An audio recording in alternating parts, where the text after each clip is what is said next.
Georgia दक्षिण Caucasus क्षेत्र का एक छोटा सा देश है। आज यह अंतर्राष्ट्रीय प्रयुक्त कार बाजार का एक प्रमुख केंद्र बन गया है, जिसका मूल्य अरबों डॉलर तक पहुंच जाता है। अधिकांश कारें अमेरिका से आती हैं और उनमें से कई कारें रूस तक जाती हैं। जॉर्जिया की राजधानी बबलसी से 20 किलोमीटर दूर औद्योगिक शहर रुस्तवी के खुले स्थानों में सेकेंड हैंड कारों का एक बड़ा बाजार विकसित हो गया है। 40 फुटबॉल मैदानों के आकार की इस जगह पर हजारों कारें बबकती हैं। मर्सिडीज, पोर्शे, जगुआर, टोयोटा और हाल ही में टेस्ला की कारें भी यहां बेची जाती हैं। सबसे बड़ी कार रेडंग कंपनियों में से एक काकेशस ऑटो इंपोर्ट (CAI) है। यह कंपनी संयुक्त राज्य अमेरिका में वल्भन्न नीलालमयों से प्रयुक्त कारें खरीदती है। इनमें से कई कारें दुर्घटनाओं में इतनी इनतग्रस्त हो गई हैं कि उन्हें अमेरिकी बीमा कंपनियों ने बट्टे खाते में डाल दिया है। CAI ने कहा कि उसके विशेषज्ञों की टीम CA कारों का चयन करने के लिए अमेरिका गई और कफर उन्हें कंटेनर जहाज से 10,000 किलोमीटर दूर जॉर्जिया के काला सागर तट तक पहुंचाया गया। जॉर्जिया पहुंचने के बाद स्थानीय मैकेनिकों ने कारों की मरम्मत की। CAI के उप मुख्य कार्यकारी डेविड गुलाशवली ने कहा, हमारे संगठन ने जॉर्जिया के वाहन बेड़े को उन्नत बनाने में महत्वपूर्ण योगदान दिया है।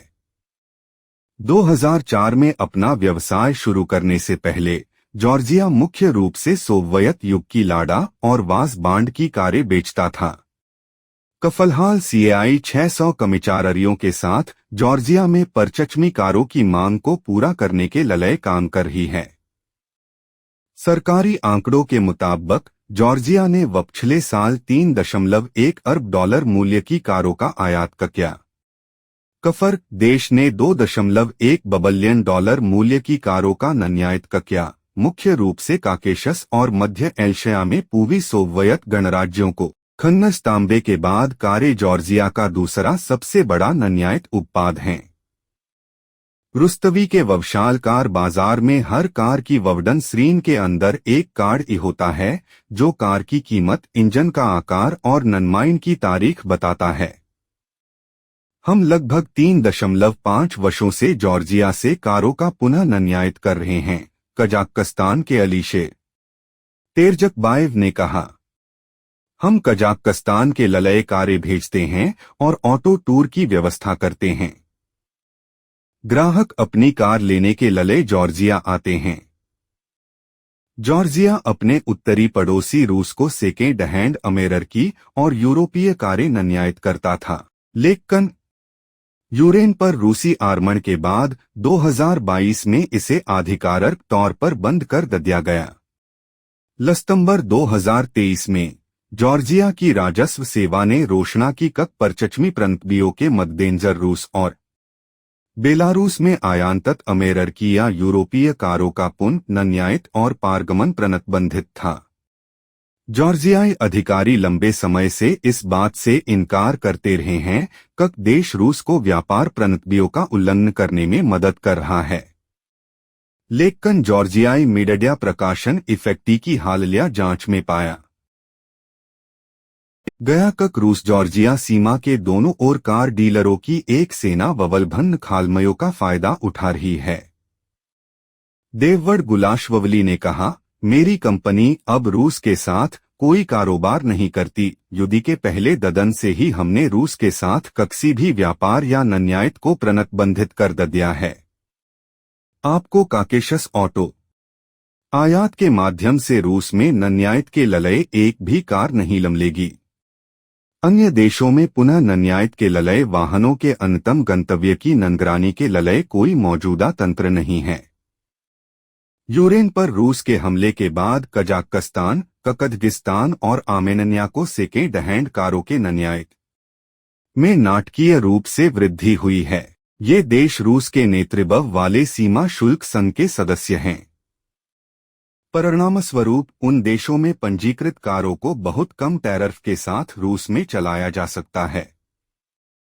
जॉर्जिया की राष्ट्रीय सांख्यिकी एजेंसी के अनुसार जॉर्जिया ने 2022 में कजाकिस्तान को 7,352 प्रयुक्त कारें निर्यात की। 2023 में यह संख्या 5 गुना से भी ज्यादा बढ़कर 39,896 हो गई। जब तक ववलभन्न भूराजनीतिक युद्धाभ्यास चल रहे हैं, जॉर्जिया के सेकेंड हैंड कार उद्योग की सफलता का श्रेय इसकी भौगोलिक स्थिति को दिया जा सकता है। इसकी पहुंच काला सागर बंदरगाहों के माध्यम से यूरोप तक और पड़ोसी अजरबैजान के कैस्पियन तट पर बाकू के माध्यम से मध्य एशिया तक है। इसके अलावा बचाई गई कारों की मरम्मत में सस्ती श्रम लागत एक महत्वपूर्ण कारक है। देववर्ड गुलाशवली ने कहा कि अमेरिका में इन इनतग्रस्त कारों का पुनर्निर्माण करना आर्थिक रूप से व्यवहार्य नहीं है। ऐसा इसलिए है क्योंकि मानव संसाधन लागत सतत सेवा लागत अधिक है और इन वाहनों को सड़क पर वापस लाने के लिए कानूनी लागत समय लेने वाली और बहुत महंगी है। उन्होंने कहा कि अमेरिका में एक कार को दोबारा बनाने और उसे कफर से वही बनाने में 6 महीने लगते हैं और लगभग $5,000 का खर्च आता है। लेकिन जॉर्जिया में उसी कार को ठीक करने में $1,000 और 1 महीना लगता है। जब तक जॉर्जिया में आयातित अधिकांश कारें गैसोलीन और डीजल पर चलती हैं। जाजा एंडियारचवली, जो लगभग 3 दशकों से कार इंजनों की मरम्मत कर रहे हैं, का कहना है कि इलेक्ट्रिक और विशेष रूप से हाइब्रिड कारों की मांग बढ़ रही है। एंडियाशवली ने कहा, वर्तमान में हम जो कारें ला रहे हैं उनमें से लगभग 30% हाइब्रिड हैं। हालांकि यह पूरी तरह से इलेक्ट्रिक नहीं है, यह टोयोटा वप्रायस की तरह एक हाइब्रिड है। इस मांग की वृद्धि दर असाधारण है, जो प्रति 300 से 400% है। सीएआई के उप मुख्य कार्यकारी डेविड गुलाशवली ने कहा, टेस्ला का सबसे बड़ा पुनर्विक्रय बाजार यूरोप है, जहां मेरे 100 कर्मचारी हैं। यह बहुत महंगा और जोखिम भरा है, लेकिन हम वहां प्रभाव डालने की कोशिश कर रहे हैं। हम यूक्रेन में बहुत सारे वपकप रख भी आयात कर रहे हैं, जिनका उपयोग रूस के खिलाफ लड़ाई में किया जा रहा है।